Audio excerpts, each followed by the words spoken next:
नमस्कार दोस्तों, GK study हमें आपका स्वागत है। आज का हमारा टॉपिक रहेगा इतिहास से। प्राचीन इतिहास से शुरुआत करते हैं कि प्राचीन इतिहास से एक्चुअल में क्वेश्चन कहाँ कहाँ से आते हैं। तो पहला क्वेश्चन है, वो स्थल जिसकी खोज सर्वप्रथम की गई थी, तो वो की थी हड़प्पा। अब बात आती है हड़प्पा सभ्यता। हड़प्पा सभ्यता का या सिंधु घाटी सभ्यता का काल अगर हम माने तो ये कब से कब तक माना जाता है, तो ये माना जाता है 2500 ईसा पूर्व। ठीक, 2500 ईसा पूर्व से 1750 ईसा पूर्व तक, 2750 ईसा पूर्व तक माना जाता है। नंबर दूसरी बात, अगर हम इसमें बात करें कि यह सभ्यता उत्तर में अगर बात करते हैं हम लोग, तो यह सभ्यता उत्तर में अगर ये आया तो ये हुआ का नॉर्थ, साउथ, ईस्ट और वेस्ट, है ना। तो अगर उत्तर में बात करें तो उत्तर में ये मांडा से लेकर मांडा और दक्षिण में दैमाबाद वैसे महाराष्ट्र के साइड में पड़ता है, दैमाबाद। ठीक, उसके बाद पूरब में आलमगीर, पूरब ये हुआ तो पूरब में आलमगीरपुर से लेकर पश्चिम में सुतकांगीडोर तक होता है, सुतकांगीडोर तक मकराना तक विकसित था। तो ये थोड़ा सा हमने जानकारी जानी कि मतलब कहाँ कहाँ पे सिंधु घाटी सभ्यता का एक्चुअल में विस्तार था, तो यहाँ पे था। नेक्स्ट क्वेश्चन है कि हड़प्पा कालीन स्थल जहाँ से हल का टेराकोटा प्राप्त हुआ, तो ये थी बनावली। हल्का जहाँ सबसे पहले हल्का होते बनावली में थी। वह हड़प्पा केंद्र जिसके बारे में माना जाता है कि मेसोपोटामिया के साथ सीधा समुद्र व्यापार स्थल था, तो लोथल एक्चुअल में एक बंदरगाह था। हड़प्पाई स्थल मांडा स्थित, अभी पढ़ा हमने मांडा के बारे में, तो मांडा स्थित है, तो ये चेनाब नदी के किनारे पे। वेदांग नहीं है तो मुंडक उपनिषद आते बाद। नेक्स्ट है ऋग्वेद। अब बात आती है ऋग्वेद का वह मंडल जो पूर्णतः सोम को समर्पित है, तो ये नौवां मंडल,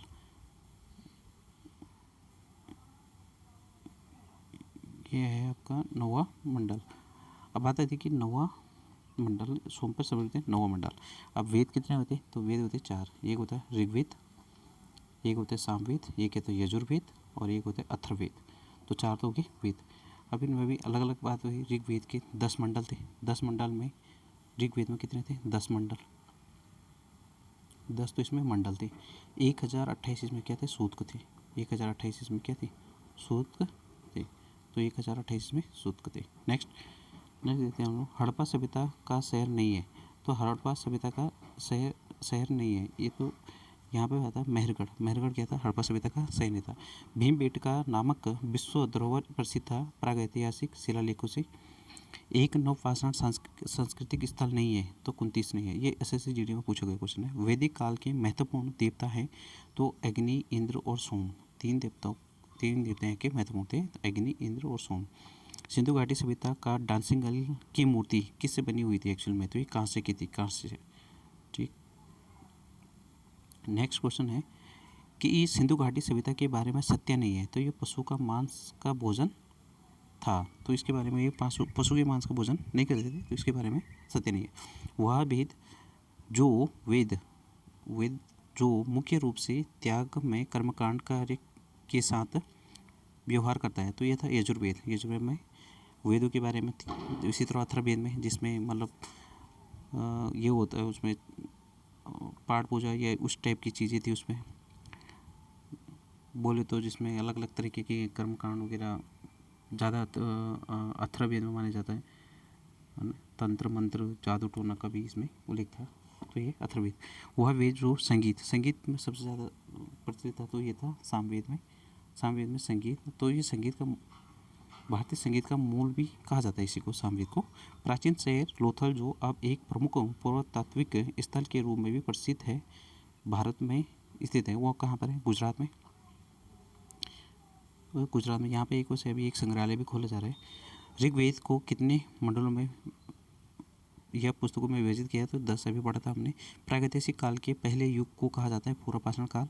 सिंधु घाटी 4 बड़ी प्राचीन शहरी सभ्यताओं का ग्रह था, उनमें से एक नहीं है, रूस। सिंधु घाटी सभ्यता के 2 प्राचीन नगर और डैश मतलब जिनकी खुदाई एक साथ हुई थी, कहने का मतलब है। तो किनकी की थी? एक तो हड़प्पा की और एक दूसरी थी मोहनजोदड़ो की। सूरकोटदा का पुरातात्विक स्थल स्थित है गुजरात में। ये कहाँ पे? गुजरात में। नेक्स्ट क्वेश्चन देखते हैं। पाकिस्तान का वह प्रांत जहाँ प्राचीन सभ्यता का स्थल मोहनजोदड़ो स्थित है, तो ये है सिंध। वह स्थान जहाँ पर पुरातात्विक को 5 जंगली कुत्तों और 12 सिंहों के सिंह अवशेष प्राप्त हुए थे, ये बुर्ज होम। वेदांत कहाँ कहा जाता है? उपनिषद को। वेदांत कहा जाता है उपनिषद को। नवपाषाण स्थल द ओजली हैंडिंग स्थित है असम में। भारत में शतुरंग पाए जाते हैं पूर्व पाषाण काल में। पुरातात्विक स्थल इनाम गांव स्थित है महाराष्ट्र में। नेक्स्ट हम देखते हैं पुरातात्विक स्थल कोल्डी हवा स्थित है उत्तर प्रदेश में। बहुत बार क्वेश्चन आया है ये भी। सिंधु घाटी सभ्यता की सबसे पुरानी खोज माना जाता है बृहदारण्य को। ऋग्वेदिक काल में आर्यनी देवी है वन की। प्राचीन सभ्यता में सबसे बड़ी सभ्यता थी सिंधु घाटी सभ्यता। बुर्जहोम नवपाषाण स्थल स्थित है जम्मू कश्मीर में। वह हड़प्पाकालीन स्थल जहाँ से जुताई वाले क्षेत्र के साक्ष्य मिले हैं, तो यह है कालीबंगा। अभी बहुत बार क्वेश्चन आते हैं कालीबंगा से क्या मिला है ना, और जैसे मोहनजोदड़ो से क्या क्या चीज़ें प्राप्त हुई, तो इस टाइप के क्वेश्चन आते हैं। जब टॉपिक करेंगे हम लोग तो कभी तो उसके बारे में चर्चा ही करेंगे। अभी फिलहाल हम सीधा क्वेश्चन और सीधा उसका आंसर देखते हैं कि किस टाइप के आते हैं। वह राजवंश जिसने मगध साम्राज्य पर शासन नहीं किया, तो गुप्त ने नहीं किया था। 16 महाजनपदों में से किसकी राजधानी तक्षशिला थी? तो ये थी गंधार। ये थी गंधार। अब इसमें बात आती है कि जैसे 16 महाजनपद थे, तो 16 महाजनपदों के नाम भी अलग अलग थे। मगध था, कौशल था, वजी, अंग, इस टाइप के थे, वत्स, कुरु, है ना। तो इस टाइप के 16 महाजनपद थे। 16 महाजनपदों की राजधानी तक्षशिला गंधार थी। वह बौद्ध ग्रंथ जो 16 महाजनपदों का उल्लेख करता था, ये था अंगुत्तर निकाय में। प्रारंभ में राजगृह जो आधुनिक देश के राजगीर का प्राकृतिक नाम है, जो मगध की राजधानी थी, तो यह बिहार। मतलब वर्तमान में जो जिस आधुनिक नाम जो है बिहार, वो पहले कहा थी राजगीर की मगध की वो राजधानी थी। राजशाही राज्यों में से एक नहीं है जो 7वीं और 6वीं सदी के शुरू में ईसा पूर्व में भारत में मौजूद थी, तो वैशाली। मीर वो शासक थे प्रतिहार वंश के। आता है क्वेश्चन के प्रतिहार वंश के शासक। तक्षशिला की ओर बढ़ते हुए सिंध घाटी को पार करने के बाद 326 ईसा पूर्व में भारत पर अति आक्रमण किया था सिकंदर ने। अब इस बार पूछ सकते उसमें भारत में प्राचीन काल में बौद्ध काल के दौरान कपिलवस्तु शासक थे साक्य के। नेक्स्ट हम देखते हैं 326 BC में सिकंदर और राजा पोरस के बीच युद्ध किस नदी के तट? बहुत बार क्वेश्चन आता है झेलम नदी पर, कि झेलम नदी के पर इन दोनों के बीच में पोरस के युद्ध हुआ था। ठीक। नेक्स्ट है हरिकन्या वंश का वह शासक जो अजातशत्रु का पुत्र था और जिसने पाटलिपुत्र नगर की नींव रखी थी, है उदयनी। महाजनपदों के राजाओं ने किले बनवाए क्योंकि वे सुरक्षा प्रदान करते थे। प्रसिद्ध चिकित्सक जीवक की नियुक्ति की गई थी बिंबिसार के दरबार में। 16 शक्तिशाली जनपद मौजूद थे प्राचीन भारत में। मगध एक शक्तिशाली महाजनपद होते हुए भी वैशाली बिहार में अपनी राजधानी वज्जी सहित प्रशासन के एक अन्य स्वरूप अधीन था, जो कहलाता था गण या संघ। थोड़ा बात हम चर्चा करते हैं कि जैन धर्म से एक्चुअल में क्वेश्चन कैसे आते हैं। तो जैन धर्म से भी आगे बहुत क्वेश्चन पूछे जाते हैं, है ना। तो जैन धर्म में जैसे पहले क्वेश्चन था, अगर थोड़ा बहुत अगर जैन धर्म की बात आई तो हम थोड़ा इसके बारे में बोल लेते हैं। महावीर जो जैन धर्म था, जैन धर्म का जो संस्थापक जाता है वो ऋषभदेव थे। संस्थापक कौन थे? ऋषभदेव। थोड़ा पढ़ना जरूरी है इसके बारे में। ऋषभदेव थे। जैन धर्म के 23 तीर्थकर थे और 24वें थे हमारे महावीर स्वामी। ठीक। अब इसमें पूछते हैं कि क्वेश्चन किस टाइप के आते हैं। तो पहला क्वेश्चन है जैसे प्रारंभिक भक्ति आंदोलन में एक नए नारू के नेतृत्व में हुआ था, वही थे शिव। जैन धर्म के पहले तीर्थकर थे ऋषभदेव। अब इनका आता है कि ऋषभदेव जो पहले तीर्थकर थे, तो उनका चिन्ह आता है कि मतलब किससे थे। जैसे इनका स्थान था जय, और जो हमारे वो थे क्या नाम इनका महावीर स्वामी थे, उनका सिंह था। तो इस टाइप के क्वेश्चन भी आते हैं।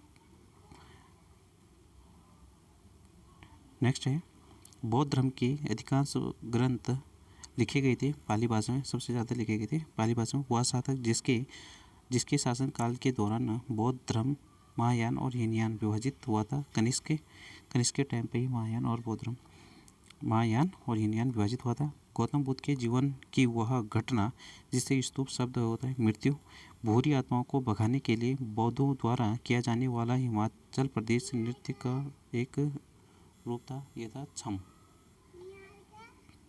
भगवान बुद्ध के जीवन काल के दौरान 7वीं और 6ठी शताब्दी ईसा पूर्व में कितनी महाशक्तियाँ थी, तो ये थी 16, जो 16 जनपदों की बात भी कर रहे थे। लाइट ऑफ एशिया किसे कहते हैं, बुद्ध को कहते थे। अब बुद्ध के बारे में थोड़ा बहुत हम लोग को नॉलेज होनी चाहिए कि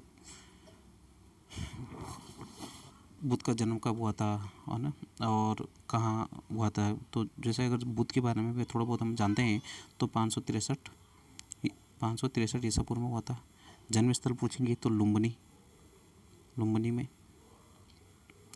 कपिलवस्तु, और पिता थे इनके शुद्धोधन और माता थी महामाया। ये सबको तो इतना याद रहता ही है ना। बौद्ध धर्म के वैसे तीन रत्न भी थे ना, तीन रत्न काफ़ी महत्वपूर्ण थे, जिसमें बुद्ध, संघ और धम्म, इनकी बात बहुत होती है। नेक्स्ट हम देखते हैं जातक कथाएँ किस संप्रदाय से जुड़ी है, तो ये बौद्ध धर्म से जुड़ी है। भगवान महावीर की शिक्षाओं के संकलन को कहा जाता है आगम सूत्र। 5वीं शताब्दी ईसा पूर्व में लिखा गया पाली कैरन मूल ग्रंथ है बौद्ध धर्म का। वह धार्मिक समुदाय जो व्यवहारिक जीवन में 10 सार्वभौमिक गुणों का पालन करके आत्मशुद्धि और उत्थान के लिए प्रतिवर्ष पर्युषण पर्व मानता है, तो ये जैन धर्म। 12वीं और सदी की कर्नाटक में वीर शैव अनुयायी थे, तो ये थे वसुनत्र। तीसरा बौद्ध संगीति हुई थी पाटलिपुत्र में। तीसरी बौद्ध संगीति हुई थी पाटलिपुत्र, लेकिन पहली कहाँ हुई थी, राजगृह में। पहली तो हुई थी राजगृह में। इसमें पूछते हैं कि शासनकाल कौन था, तो इसका किसका शासनकाल था, इसमें था अजात शत्रु का। ठीक। दूसरी हुई थी जो वैशाली में हुई थी, द्वितीय वैशाली में हुई थी, और ये हुई थी 383 में वैशाली काला अशोक के समय में। ये बहुत महत्वपूर्ण क्वेश्चन है। तृतीय हुई थी 250 में पाटलिपुत्र, और इस समय जो शासक था वो था अशोक। पहले वाले में काला अशोक, दूसरे में अशोक, और चतुर्थ जो हुई थी वो थी 72 ईस्वी में। इस समय कुंडलवन कहाँ, कश्मीर में, और ये कहाँ, इसमें शासक था कनिष्क। तो ये हमने 4 बौद्ध संगीति के बारे में थोड़ा सा जाना। नेक्स्ट क्वेश्चन है, तीसरे क्वेश्चन में पाटलिपुत्र हो गया, ठीक है। नेक्स्ट है 4 महान सत्य के उदाहरण थी बौद्ध धर्म में थी। गौतम बुद्ध का जन्म हुआ था लुम्बिनी में, अभी बात किया था हमने। धार्मिक ग्रंथ त्रिपिटक संबंधित था जैन धर्म से। वह राज्य जहाँ भगवान महावीर का जन्म हुआ था बिहार। नेक्स्ट है वह धर्म जिसके भिक्षुओं के लिए चैत्य और विहारों का निर्माण किया गया था बौद्ध धर्म में। बौद्ध भिक्षुओं के लिए निर्मित लोमा ऋषि गुफा थी बिहार में। एक्चुअली में थोड़ा सा और देख लेते हैं हम, अभी टाइम है जैसे। तो मौर्य या मौर्यतर साम्राज्य से भी क्वेश्चन आते हैं, तो किस टाइप के क्वेश्चन आते हैं, ये सारे प्रीवियस आए हुए क्वेश्चन हैं। अशोक को आरंभिक भारत का सर्व प्रसिद्ध शासक माना जाता है, जिन्होंने वर्तमान के तटीय उड़ीसा पर विजय प्राप्त की थी। तो उस समय उड़ीसा का पूछा जाए तो कलिंग है। अभी तो नाम उड़ीसा है, लेकिन उस समय कलिंग बोलते थे। तो कलिंग विजय की थी इसने। पूछते कि उसने कलिंग विजय कितने वर्ष में की थी, कितने साल का था उस समझना। तो इस टाइप के क्वेश्चन थे। शुंग वंश का संस्थापक था पुष्यमित्र शुंग। वह शासक जिसने सार्वजनिक स्थानों पर अपनी राजाज्ञाएँ स्थापित करवाई थी अशोक ने। सारनाथ में पाई जाने वाली मौर्य स्तंभ शीर्ष को जाना जाता है सिंह चतुर्मुख स्तंभ शीर्ष के नाम से। कनिष्क के शासन के दौरान वह स्थान जिसको चौथे बौद्ध परिषद के लिए भी चुना गया था, तो कश्मीर जो अभी हमने बात किया था ऊपर, ये कुंडलवन चौथी विधि। नेक्स्ट है सारनाथ में स्थित वह स्तूप जिसका निर्माण महान मौर्य सम्राट अशोक ने किया था, यह भारत में स्थित है। प्रमुख बौद्ध संरचनाओं में से एक है, यह है धमिक बौद्ध स्मारक चौखंडी स्तूप भारत में स्थित है, उत्तर प्रदेश में। कलिंग नरेश खारवेल का संबंध था महामेघवाहन वंश से।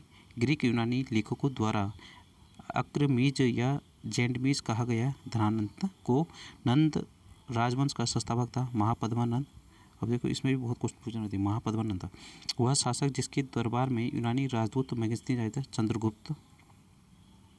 अशोक द्वारा नियुक्त धार्मिक अधिकारी जाने जाते थे धम्मा और मेहता नाम से। मौर्य साम्राज्य की राजधानी थी पाटलिपुत्र। बोध गया में महाबोधि मंदिर परिसर में पहला मंदिर बनाया था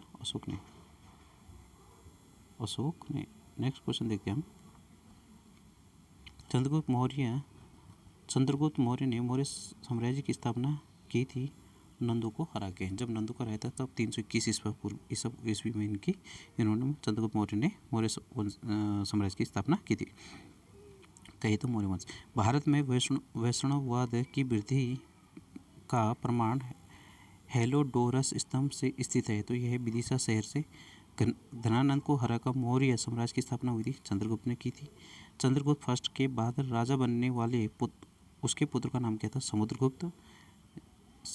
भारत के पूरे उपमहाद्वीप पर मौर्य साम्राज्य का विस्तार किया चंद्रगुप्त के बेटे बिंदुसार ने। अशोक के शिलालेखों में किस लिपि के सबसे अच्छे उदाहरण मिलते हैं? यह ब्राह्मी लिपि के।